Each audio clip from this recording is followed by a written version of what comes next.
Buongiorno, nel giorno della memoria di questo 2025, esattamente 80 anni fa, come oggi, i soldati dell'Armata Rossa che avanzavano verso la Germania nazista abbatterono i cancelli di Auschwitz e vi trovarono 7.000 persone, in gran parte ebrei, emaciati, quasi scheletri viventi, ma in quel campo di sterminio erano passati negli anni precedenti più di 1.300.000 uomini, donne, bambini. Ecco, anche noi potremmo avere una giornata della memoria di questo genere. Qualcuno l'ha anche proposta, Furio Colombo, il giornalista che è morto proprio alcuni giorni fa, aveva proposto per l'Italia di collocare la giornata della memoria in ricordo della Shoah il 16 di ottobre del 1943. Era il giorno del rastrellamento nazista a Roma, in cui vennero catturati e poi mandati nei campi di sterminio oltre 1.000 ebrei. Ne tornarono solamente 16, 15 uomini e una donna e nessun bambino. E quindi questo avrebbe potuto essere il nostro giorno della memoria, ma si è preferito adeguarci a quasi tutte le altre nazioni che lo celebrano quest'oggi, il 27 di gennaio. Ecco, di quella vicenda romana tragica, noi abbiamo la nostra ospite, testimone che salutiamo, la signora Anna Di Segni Cohen, che tra l'altro è la zia di Noemi Di Segni, che è la presidente del UCEI, l'Unione delle Comunità Ebraiche in Italia, che collabora con noi per la celebrazione di questa giornata. Ecco, signora Anna, lei non è stata una protagonista, diciamo, fisicamente di quella vicenda, perché è nata un paio di mesi dopo, nel dicembre del 43, però è molto significativa la sua storia e anche le conoscenze che poi lei ha avuto. Ci vuole raccontare quali sono state le circostanze drammatiche, tragiche della sua nascita in quel dicembre del 43? Bene, buongiorno e grazie dell'attenzione. Dunque, per parlare della mia nascita dobbiamo fare un passo indietro. I miei genitori si erano sposati nel 1940, il 24 novembre, con una cerimonia molto sobria e un piccolo rinfresco fatto a casa. Per non dare nell'occhio perché i tempi erano veramente bui. Da circa 20 anni governava Mussolini e il fascismo aveva già iniziato queste politiche etniche che erano culminate nel 1938 con il Manifesto della razza, che era stato redatto proprio su indicazioni precise di Mussolini. Se ne sono trovati i documenti proprio da Mussolini, scritto a mano, corretto e rifatto nelle varie modalità per perfezionarlo. E questo manifesto sosteneva una concezione biologica del razzismo e quindi l'esistenza di una pura razza italiana, meglio ariana, e con questo vergognoso trattato, che era firmato proprio da notabili scienziati, venivano a stabilire una serie di restrizioni verso gli ebrei,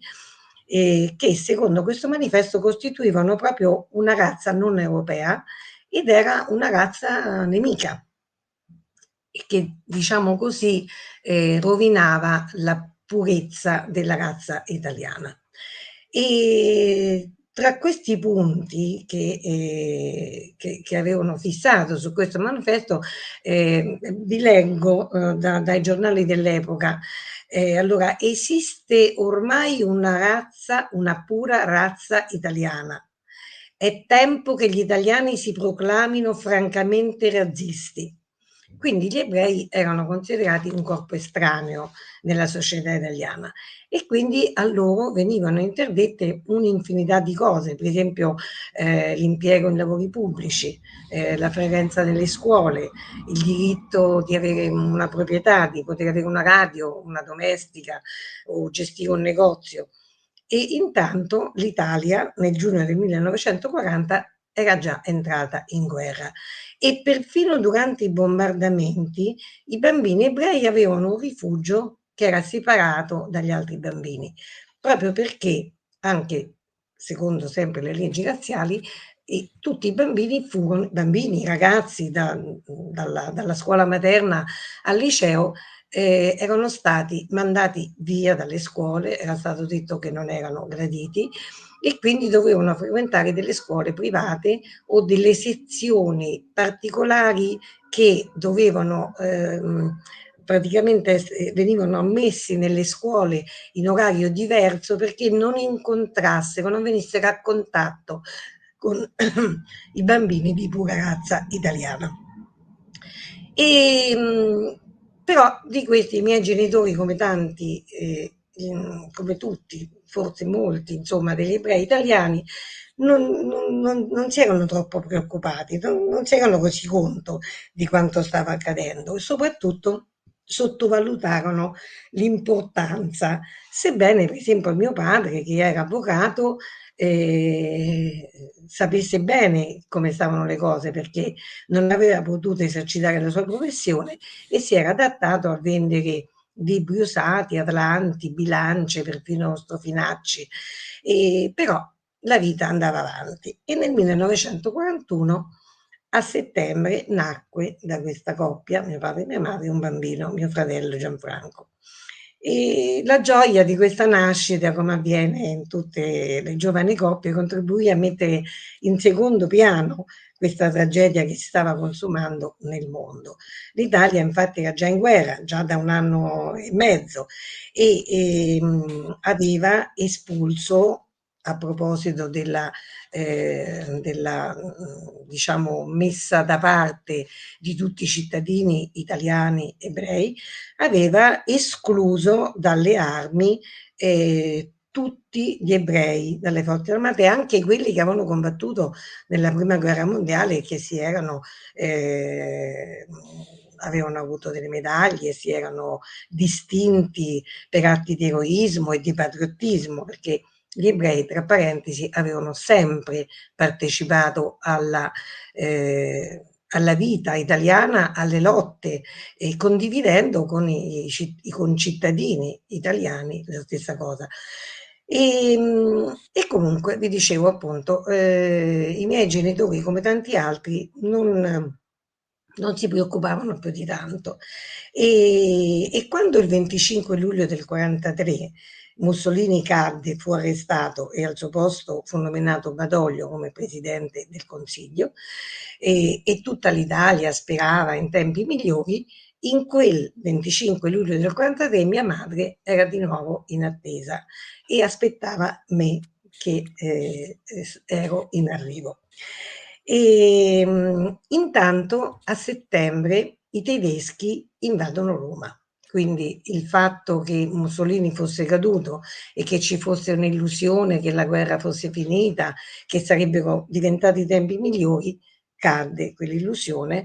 I tedeschi invadono Roma e la tragedia dell'Italia, ma soprattutto la tragedia per gli ebrei italiani, è sempre più vicina. E difatti il 26 di quello stesso mese, del mese di settembre, ci fu il famoso inganno dell'oro. Forse non tutti sanno di che cosa si tratta. Successe che un certo maresciallo, Kappler, tedesco, convocò i notabili della comunità ebraica in una villa Volkonsky, che era stata requisita perché il comando tedesco potesse star comodo a fare il proprio lavoro, e convocò i notabili e disse, prima con molta gentilezza e poi con grande rudezza, disse al presidente della comunità e al rabbino della comunità italiana che entro 48 ore dovevano essere considerati 50 kg d'oro al comando tedesco, perché se questo non fosse successo sarebbero stati deportati, portati via dalle loro case 200 ebrei. Ora, naturalmente, che cosa fecero? I notabili tornarono di corsa in comunità e avvertirono subito tutta la comunità con i mezzi che potevano di questa minaccia, e in men che non si dica furono raccolti questi 50 kg d'oro con grandissimo sacrificio, perché erano tempi bui, l'Italia era già in guerra da parecchio tempo, quindi c'era grande povertà, ma tutti si privarono di qualsiasi cosa, di un qualsiasi ninno, una collana, perfino le fedi, le collanine, gli orecchini, tutte le cose che potevano aver ricevuto nel corso della loro vita furono sacrificate per questa cosa, e esattamente nei termini che erano stati richiesti furono raccolti questi 50 kg d'oro, e in questa occasione ci fu una grande gara di solidarietà, perché non soltanto gli ebrei della comunità raccolsero questi soldi, ma tantissimi amici loro che non erano ebrei, amici cristiani, colleghi di lavoro, persone semplicemente che conoscevano gli ebrei, si adoperarono, e perfino il Vaticano, di cui poi parleremo, perché ci furono delle critiche molto forti, ci saranno poi anche in seguito, verso tutta la curia e tutto il Vaticano, perché si pensava che gli ebrei di Roma sarebbero stati protetti proprio perché c'era il Vaticano, e così non fu. Però in quell'occasione dalla curia venne una comunicazione alla comunità che se gli ebrei non fossero riusciti a raccogliere questi 50 kg, il Vaticano avrebbe messo quelli che mancavano, con la promessa che sarebbero stati restituiti quando sarebbero stati tempi migliori. Non ce ne fu bisogno, i 50 kg d'oro furono raccolti senza la necessità dell'aiuto del Vaticano, e furono consegnati con dei camion che furono scortati anche dalla polizia italiana, furono portati a Via Tasso. Furono consegnati e lì ci fu una scena veramente spiacevole, perché chi li ricevette, il comando tedesco, finse che non fossero sufficienti, che non fossero 50 kg, come dire, imbrogliò sul peso, e poi però furono ripesati 2 o 3 volte, addirittura erano in eccedenza. Ma comunque questo episodio è noto come la beffa dell'oro, perché questo non servì a nulla,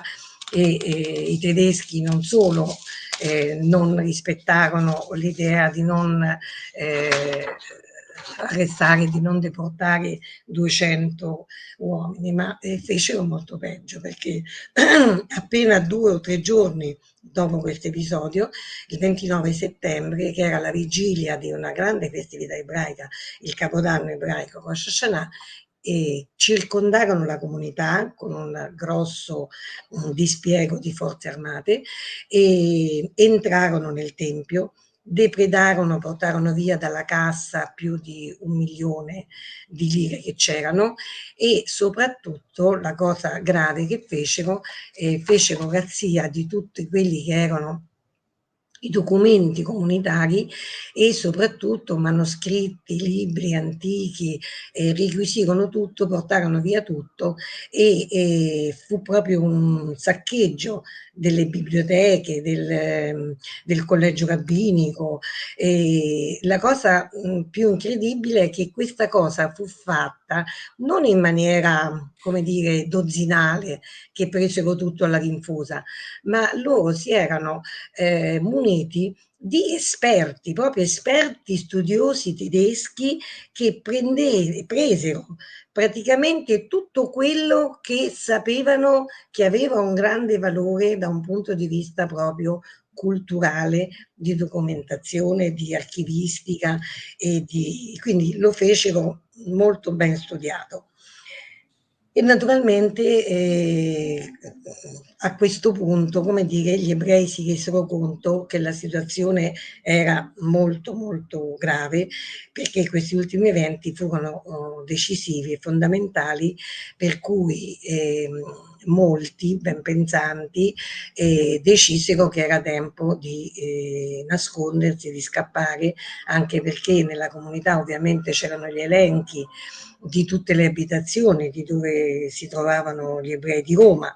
che all'epoca erano circa 15.000 più o meno il numero che ci sono oggi. E tra questi anche mio padre e mia madre decisero che non era più tempo di rimanere nella nostra casa, nella loro casa, io ancora non c'ero,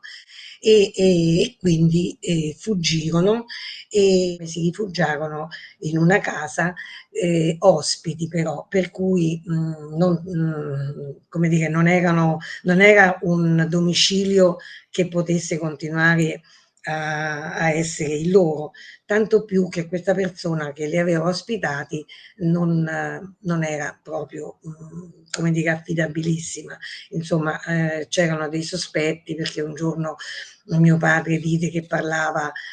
per la strada con un ufficiale tedesco, insomma, ebbero paura, per cui scapparono di nuovo e si rifugiarono in un magazzino di merci, fino a che, fuggendo da una parte all'altra, trovarono invece rifugio in un convento di suore, era un convento di suore sarde ed era nei pressi di Lungotevere, vicino a Ponte Sisto. E a questo punto siamo alla vigilia del 16 ottobre, data, come ha ricordato giustamente qui Alessio, data tragica perché il 16 ottobre, quindi praticamente appena 2 settimane dopo la razzia dell'oro e l'invasione della comunità con il saccheggio di tutti i beni culturali che la comunità possedeva, 2 settimane dopo, all'alba di un sabato mattina piovoso, all'alba proprio alle 5 del mattino, un drappello molto ricco di nazisti con le camionette fece irruzione in quello che era la zona dell'antico ghetto, dove ancora abitavano tanti correligionari ebrei. Oggi è diventato un quartiere dove invece vivono attori e personaggi di spicco, perché è un quartiere turistico, diciamo così. Ma allora molti ebrei ancora col retaggio del vecchio ghetto abitavano lì, ma non solo nel ghetto, anche in altre zone della città, e irruppero in questa zona e svegliarono gli ebrei che dormivano nelle case, non facendosi scrupolo di svegliare vecchi, malati, persone che non camminavano, bambini piccolissimi, e con un fogliettino nel quale c'era scritto di prendere solamente tutto ciò che possedevano per quanto concernesse soldi o gioielli che non c'erano più perché loro era stato consegnato, ma comunque qualsiasi bene pratico potessero portare, prendessero con sé, un piccolo cambio, ma doveva essere pronti in 5 minuti, tutti quanti dovevano scendere e di lì furono presi con le camionette e portate prima al Collegio Romano in prigione e poi furono deportati. E E questo ancora io non ero nata, naturalmente mi è stato raccontato. 2 mesi dopo, quando a mia madre presero le doglie, fu portata d'urgenza in un ospedale dove però non potevano partorire le donne ebree, per cui il medico che la conosceva, perché era già stato il medico della nascita del primo figlio, le disse: guardi signore, io lo faccio partorire, ma lei deve subito dopo andare via perché io rischio la vita, non posso tenerla. Per cui poche ore dopo la nascita fummo dimesse da questo ospedale e arrivammo in questa stanza del convento delle Suore Sarde, dove io fui accolta come la mascotte, la più piccola ovviamente degli abitanti, e i miei primi giorni e poi mesi di vita furono appunto in questa stanza dove in promiscuità c'erano vecchi, adulti, bambini di varie famiglie,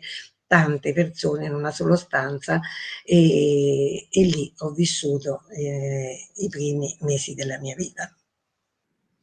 Ecco, dunque lei è nata in convento in quel 15 di dicembre del 43 e naturalmente le retate, i rastrellamenti non avvennero solo a Roma, ma in tutta Italia, anche a Porto Gruaro, e noi ci apprestiamo l'anno prossimo, speriamo di poter proprio mettere le pietre di inciampo di fronte alle case di coloro che sono stati deportati e portati nei campi di concentramento. Però quella di Roma è stata, sia per il numero, oltre 1000 sono stati solo nella prima giornata catturati e altri 1000 probabilmente nei giorni successivi, e quindi il rastrellamento di Roma è estremamente significativo per quel che riguarda la violenza non solo nazista ma anche fascista nei confronti degli ebrei in Italia in quel periodo. Lei ha raccontato che le sue favole non sono state poi da bambina quelle di Cappuccetto Rosso o di Biancaneve, ma lei si è, come dire, alimentata dalle storie, dai racconti, dalle vicende dei suoi parenti, dei suoi vicini, di tutti coloro che hanno avuto un problema ben più grave di quello che ha corso la sua famiglia, che sostanzialmente si è salvata. E quali sono quelle storie che sono rimaste per sempre nella sua mente e di cui ci vuole parlare oggi? Guardi, io nella mia mente la cosa che mi è rimasta più proprio incisa dentro di me, dentro la mia vista, è una foto. La foto incorniciata dalla quale mi sorridevano tre volti felici. Mio zio Riccardo. Un attimo, eh, Anna, abbiamo sì. bisogno che guardi un po' di più verso la telecamera. Chiedo scusa, lì del puntino verde. Sì, va bene, Perfetto. riguardo da qua. Così va Sì, bene? perfetto, perfetto, Sì, Va benissimo. bene. Chiedo scusa. Ripeto, È colpa di devo Roberto. ripetere in maniera che lei possa tagliare? Sì, sì, se può ripetere, sì, Sì, grazie. sì. Allora guardi, quello che io ho veramente. Vedo un attimo solo che adesso però la telecamera adesso è un po', le taglia un po' la fronte, chiedo scusa. così, Ok, perfetto. perfetto, così la vediamo nel suo splendore. Va Grazie. bene. Allora, quello che io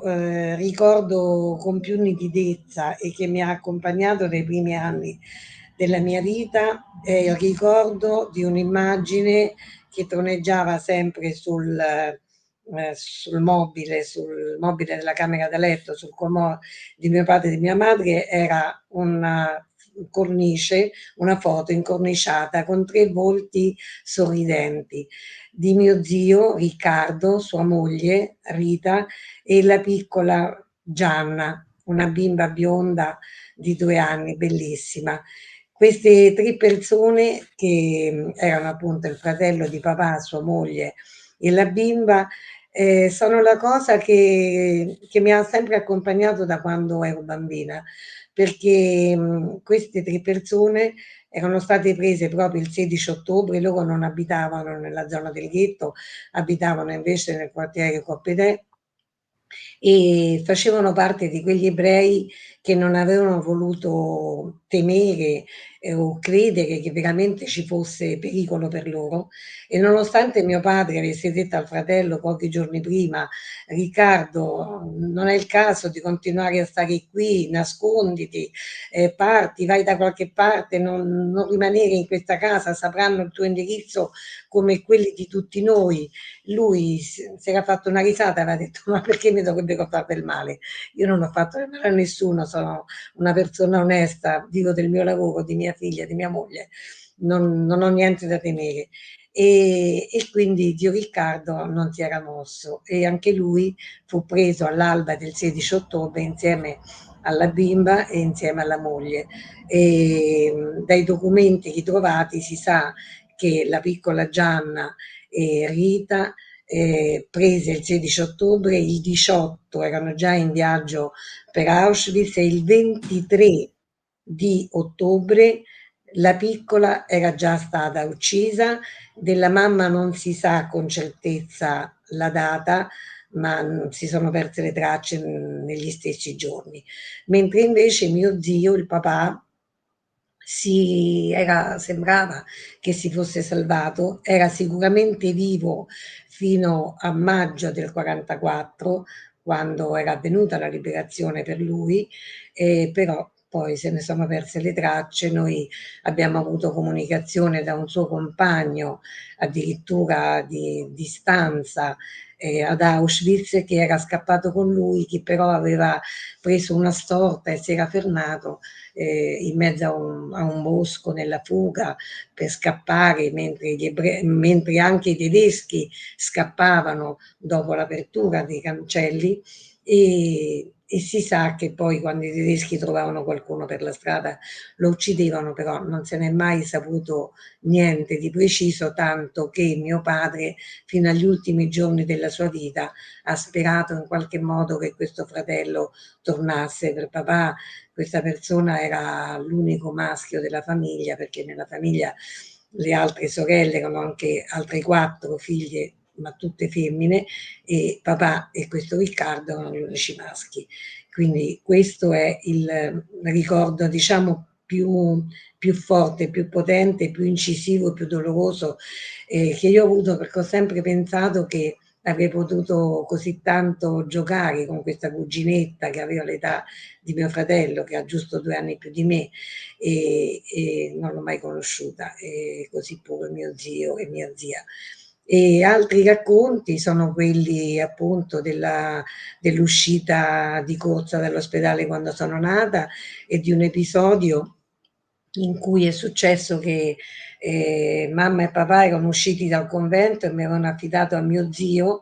che era molto piccolo, aveva 12 anni, e io ero caduta dal letto. E allora erano tutti preoccupatissimi perché ero molto piccola, quindi mi presero per portarmi all'ospedale e l'avventura terribile fu che mamma correva con me in braccio e la camionetta di un tedesco si fermò vedendo questa donna che correva verso il Bambino Gesù, che era da quelle parti, e molto gentilmente, molto umanamente gli disse: prego, ma gli fece cenno di salire e di non correre a piedi, che l'avrebbero accompagnata loro. E mamma mi raccontava che era spaventatissima, non sapeva che fare, perché dice: se scappo capiscono che sono ebrea, se salgo e poi lo scoprono mi portano via. Invece andò bene, ci portarono all'ospedale e poi io non ero fatta niente. Però ecco, questa per esempio non è una favola, ma è una storia vera che mi hanno raccontato e che naturalmente riempiva di ansia. Del rastrellamento romano è una cosa, un avvenimento, però che poi si sostanzia con tante altre piccole storie di tutte le altre famiglie, di tutti gli altri ebrei, piccoli e grandi, che hanno vissuto questa tragedia. C'è una storia però che è tutta particolare, signora Anna, ed è quella di sua zia, credo che fosse Tosca. Sì, Questo sì. nome proprio tipicamente romano, quando pensiamo a Tosca, Sì, pensiamo, no? c'è da dire che mio nonno evidentemente era un appassionato Di opera nonostante che, lirica. sì, no, lui era veramente un popolano, però amava l'opera e amava forse gli eroi, non so perché c'era Tosca, mio papà che si chiamava Ettore, insomma, i nomi erano molto ridondanti. Ecco, diciamo Eh, solo che è apparso qualche anno fa proprio un libro, e cioè la pubblicazione del diario di Tosca Tagliacozzo Disegni Tagliacozzo, sposata Tagliacozzo, curato da sua nipote Giordana, mi pare che si chiamasse, sì, e Giordana, sì. quindi, come dire, questa vicenda di questa donna è non solo significativa, ma in qualche modo anche edificante, insomma, è un grosso Sì, esempio, direi, tra virgolette, di resistenza addirittura. sì, allora mia zia Tosca praticamente faceva parte di quelli che non erano scappati, era rimasta nella sua casa, lei abitava in Prati e nonostante in Prati avessero fatto razzia perché avevano preso anche un'altra mia zia, che poi si salvò grazie all'intervento dei vicini di casa che in maniera rocambolesca si sostituirono a queste persone che erano state prese e quindi riuscì a salvarsi. E invece questa mia Tosca, pur se abitava in Prati, non fu presa il 16 ottobre, ma fu presa invece a febbraio. E a febbraio fu presa non da un rappello di tedeschi come fu il 16 ottobre, ma fu presa a causa di una dilazione dei fascisti e fu, come dire, venduta perché ogni donna e ogni uomo avevano un prezzo, i nazisti avevano detto ad ogni italiano fascista che per ogni donna avrebbero dato un tot, credo 3.000 lire, ad ogni uomo, per ogni uomo 5.000 lire, per ogni bambino altrettanto, non so quanto. E quindi fu fatta una delazione e furono presi mia zia Tosca e il marito Gino Tagliacozzo e che stavano andando a comprare della pizza con uno dei loro 4 figli, il più piccolo, Armando, e una cognata di questo mio zio che però prese il bambino dicendo che era suo figlio e quindi furono portati via moglie e marito. Furono subito portati a Regina Coeli, arrestati, e mia zia racconta che lei appunto scrisse un diario nel quale racconta che furono messi in prigione come se avessero rubato, come se fossero degli assassini o dei ladri e dopo essere stati pochi giorni in carcere furono avviati prima al campo di raccolta di Fossoli e poi portati ad Auschwitz. Portati ad Auschwitz, mio zio, che aveva un carattere molto timido, riservato e molto era così un po' dimesso dal fare abbattuto, praticamente fu subito messo dalla parte di quelli che non avrebbero potuto lavorare e sarebbero stati subito uccisi e così fu. Mia zia invece, che racconta nel suo diario che si rese subito conto della situazione e si mise in testa di utilizzare tutta la sua forza e tutta la sua grinta per resistere grazie al fatto che doveva assolutamente tornare dai suoi 4 figli, fu messa ai lavori e rimase ad Auschwitz internata passando delle vicissitudini inenarrabili, ma riuscì a rimanere viva fino al giorno della liberazione e quando fu liberata ci impiegò poi quasi 4 mesi per tornare a Roma dai suoi figli, cosa che racconta nel suo diario, e di lei appunto ci restano delle parole particolarmente toccanti del suo diario, in cui lei conserva tutta la sua capacità di vedere il bene anche dove bene in effetti non c'era.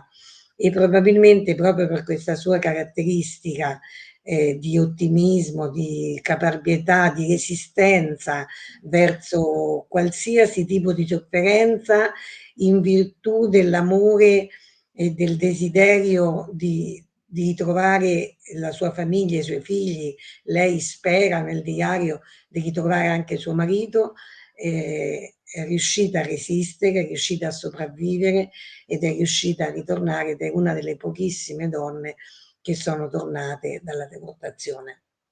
Però i figli non li ha più trovati in quel momento, erano partiti La per storia è la molto Palestina. lunga e complicata e la posso soltanto accennare per Certo. farvi capire, perché nel frattempo, a guerra ultimata, dopo il 25 aprile, dopo la liberazione, dopo l'arrivo degli alleati, mio padre, mia madre, mio nonno, i miei zii decisero tutti che l'Italia non era più un paese affidabile e quindi partirono con l'idea di emigrare quella che era allora chiamata la Palestina, perché ancora non era nato lo Stato di Israele, che nacque poi 3 anni dopo, nel 1948, quando io quindi avevo 1 anno e pochi mesi, nel febbraio-marzo del 1945,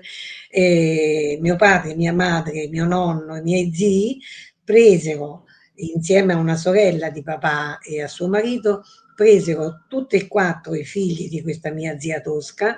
e li presero con loro e li portarono in Palestina. Arrivammo tutti in Palestina, noi piccoli, io e mio fratello che avevamo, e andammo in un kibbutz. I ragazzi, i figli piccoli e più grandi di zia Tosca furono sistemati ognuno in un punto diverso del paese, perché il paese stava cercando di accogliere questi profughi che venivano da queste deportazioni terribili, dalla fuga e dalla persecuzione dell'Europa orientale, nella quale Europa orientale c'erano delle comunità grandissime che sono del tutto scomparse.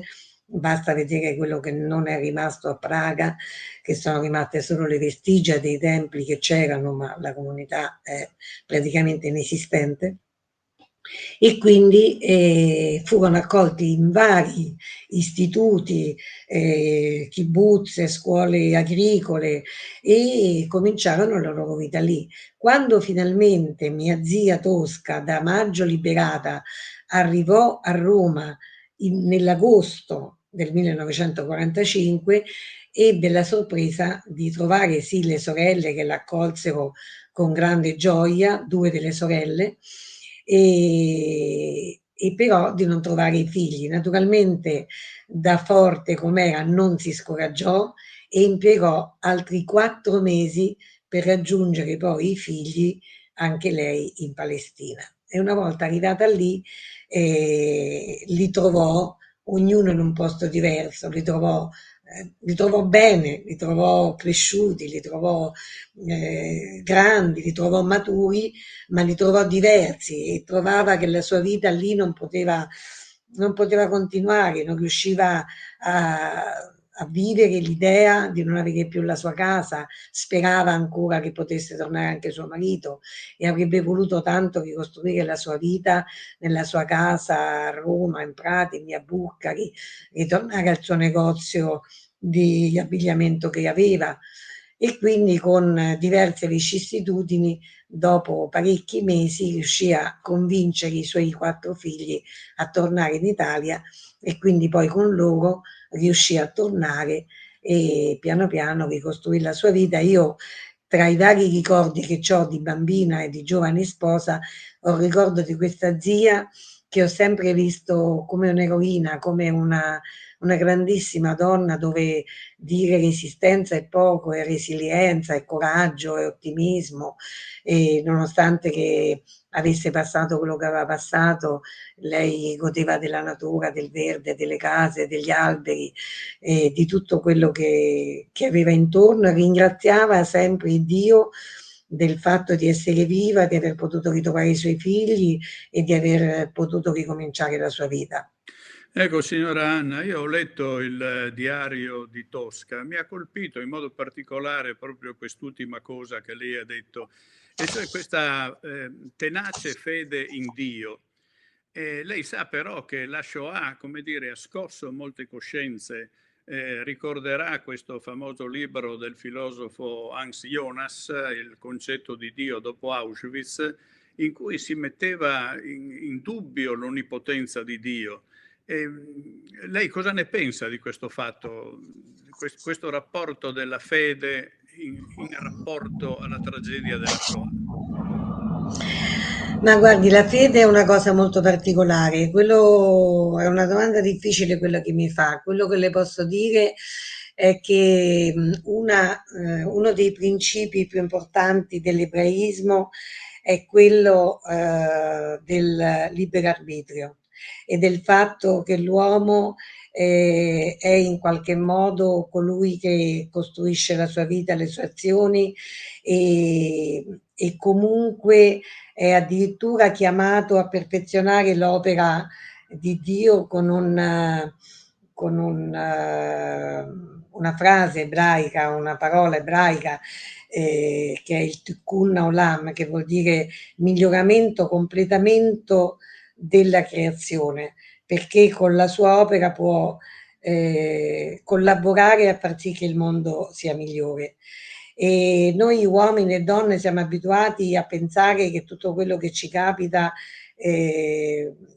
dipende da Dio. Molte volte noi stessi siamo arbitri delle nostre azioni, e quando gli uomini si comportano come sono comportati i tedeschi in quel momento, come si comporta colui che comunque fa del male, è l'uomo che deve correggere il tiro. E riprendersela col Padre Eterno non è proprio la cosa giusta, e purtroppo è chiaro che c'è la mano di Dio in tutto quello che succede, ma la capacità di guardare oltre e di guardare il bene anche dove è solo una goccia in un mare, io penso che sia l'unica cosa che ci può aiutare a superare i momenti difficili, a superare i momenti in cui abbiamo l'impressione che tutti quanti vogliano solo la nostra distruzione, e dobbiamo attaccarci alla capacità di vedere oltre e di continuare a fare il nostro dovere. Guardi, mia zia racconta nel diario che moriva di fame, eppure il giorno del digiuno, Yom Kippur, che è la giornata del digiuno di espiazione, la giornata più importante dell'ebraismo, lei racconta che non mangia, la sua reazione di sbobba nel campo di concentramento perché vuole osservare la legge, e quando è nel campo di raccolta di fossili, prima ancora di arrivare ad Auschwitz, dice: ringrazio Dio che qui stiamo bene, sì, siamo scalzi, abbiamo freddo, non ci danno da mangiare, ma siamo insieme a tante persone per bene, e mi raccomando, pagate il debito col calzolaio al quale devo pagare ancora la riparazione delle scarpe del mio piccolo Armandino, del figlio. Quindi la preoccupazione di continuare a comportarsi come se anziché essere puniti fossimo stati premiati, cioè continuare nel comportarci secondo quelle che sono le 613 mitzvot, cioè i 613 comandamenti che sono scritti nel libro della Torah. L'osservanza della legge è, come dire, la chiave per superare qualsiasi momento di impasse, di tragedia e di dolore. Certo, non è facile e non tutti ci riescono, però questo è quello che noi auspichiamo. E questo che ci dice è molto interessante perché in sostanza vuol dire che gli uomini hanno una grande responsabilità nella storia e i meriti e le colpe sono loro di quello che succede. Ecco signora, lei ha anche detto spesso che la Shoah non è un punto nella storia. C'è stato quello che è avvenuto prima, quello che è avvenuto ovviamente durante, ma anche quello che è avvenuto dopo. Quindi queste vicende rispetto all'antisemitismo che ancora purtroppo si respira nel mondo oggi, lei come se lo spiega? Com'è possibile che questa lezione della storia in fin dei conti fino ad oggi sia servita forse a poco ed è quello che noi cerchiamo di fare ricordandola in continuazione in questi giorni della memoria. Guardi, io credo che la responsabilità che noi abbiamo oggi è proprio nel tipo di ritmo della nostra vita. Cioè noi abbiamo una vita sempre più convulsa, una vita sempre più rivolta verso noi stessi, siamo individualisti, siamo egocentrici e spesso non riusciamo a vedere quello che abbiamo vicino, chi abbiamo vicino e partiamo da pregiudizi. Purtroppo io ho lavorato tanto con i ragazzi nelle scuole, il pregiudizio, l'incapacità di dare un giudizio solo dopo aver conosciuto, dopo aver studiato chi abbiamo vicino, dopo aver capito che cosa ci vuole dire l'altro, quali sono i suoi principi, quali sono i suoi ideali, quali sono i suoi obiettivi. Questo voler giudicare l'altro senza conoscerlo è quello che provoca questo razzismo di base, perché l'antisemitismo purtroppo è presente, ma ci sono tante forme di fobie contro tante altre popolazioni, come per esempio i Rom che hanno subito come noi la deportazione, e i musulmani, c'è l'antislamismo, e gli stranieri in genere. Quindi c'è purtroppo una tendenza al pregiudizio e una tendenza a non voler conoscere l'altro pensandolo come qualcuno che è diverso da noi, ma può avere dei principi come i nostri, simili ai nostri, o migliori dei nostri o peggiori dei nostri, ma che vale sempre la pena conoscere, individuare, comprendere e incamerare se sono principi accettabili. E questo secondo me che porta alla discriminazione, porta all'isolamento ed è anche quello che è comune poi nelle scuole oggi quando vediamo queste scene di emarginazione di alcuni ragazzi, di bullismo o il fatto di emarginare qualche compagno per qualsivoglia differenza o siamo tutti diversi, ma io penso che è importante, io quando mi è stato chiesto di parlare della Shoah, la prima risposta che ho dato è detto io non parlo volentieri di Shoah perché io vado in giro da 20 anni, più di 20 anni nelle scuole a parlare di ebraismo e non di Shoah, perché quello che è importante è conoscere i principi, conoscere la cultura, conoscere la filosofia dei popoli e non, come dire, subito discriminarli come dichiarato nel periodo nazifascista quando dicevano è ora di prendere atto che l'Italia è razzista, come se fosse un titolo di merito questo. Quindi io credo che sia l'antisemitismo sia tutte le altre forme di fobia per i diversi che possono essere da un punto di vista di orientamento sessuale o religioso o ideologico, gli atei o chiunque, dipende da un pregiudizio, dipende da una non capacità di voler comprendere chi abbiamo vicino e conoscerne veramente l'intima essenza. Ecco signora, siamo giunti alla fine di questo incontro e noi la ringraziamo infinitamente. Il nostro pubblico, che speriamo ci abbia seguito in questa trasmissione, è composto soprattutto da studenti delle scuole superiori del territorio. Ecco, do a lei l'ultima parola per rivolgersi proprio a loro e dire, secondo lei, a cosa deve essere servito anche questo discorso che abbiamo fatto quest'oggi. Bene, allora 2 cose vorrei dire. Allora, la prima cosa vorrei ricordare che c'è un concorso indetto dal Ministero della Pubblica Istruzione, che è intitolato "I giovani ricordano la Shoah". C'è un sito che è Scuola e Memoria, che chiunque può raggiungere da internet, dove sono spiegate le modalità per partecipare. Io faccio parte di questa commissione e è molto interessante vedere il lavoro che voi ragazzi ogni anno ci mandate e fate e dimostrate così di aver studiato l'argomento, di averlo capito e di averlo incammerato. Direi ragazzi una cosa importante, di non voltarsi mai indietro, di non partire mai da frasi fatte, da pregiudizi, e vi vorrei ricordare la frase di un pastore luterano che raccontò una storia dicendo: prima di tutto vennero a prendere gli zingari e fui contento perché rubacchiavano, poi vennero a prendere gli ebrei e stetti zitto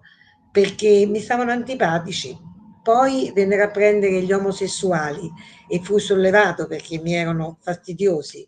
Poi vennero a prendere i comunisti e io non dissi niente perché non ero comunista. Un giorno vennero a prendere me e non c'era rimasto nessuno a protestare. Ecco, queste parole penso che siano molto importanti per voi ragazzi, perché è molto importante chiunque ci sta vicino. Ognuno di noi può essere discriminato per qualsiasi cosa di cui nessuno di noi si rende conto di essere portatore, ma è importante non voltarsi mai indietro, porgere attenzione a chi abbiamo vicino, stare attenti alla diversità che ci caratterizza, perché nessuno è uguale all'altro. Siamo tutti diversi, ma siamo importanti proprio nella nostra diversità, nella nostra specificità. E pensate a un puzzle, ognuno di noi è un pezzo di un puzzle che serve per costruire quello che è la società, il creato, nella diversità e nella bellezza della molteplicità delle nostre idee, del nostro credo, del nostro modo di essere, del nostro modo di operare e del nostro modo di immaginare il futuro. Quindi immagino che per voi sia importante pensare ad un futuro in cui siamo tutti insieme a costruire qualcosa di migliore e non vogliamo vedere nessuno che ci viene contro, né vogliamo e desideriamo essere noi contro gli altri. Quindi ragazzi, guardatevi dall'essere pieni di pregiudizi o rivolti solo verso voi stessi e guardate l'altro sempre come qualcuno che vi può aggiungere qualcosa e non togliere, perché nessuno toglie niente a nessuno. Ognuno è importante per se stesso e può raccogliere dall'altro qualcosa in più. Grazie signora Anna. Arrivederci a tutti.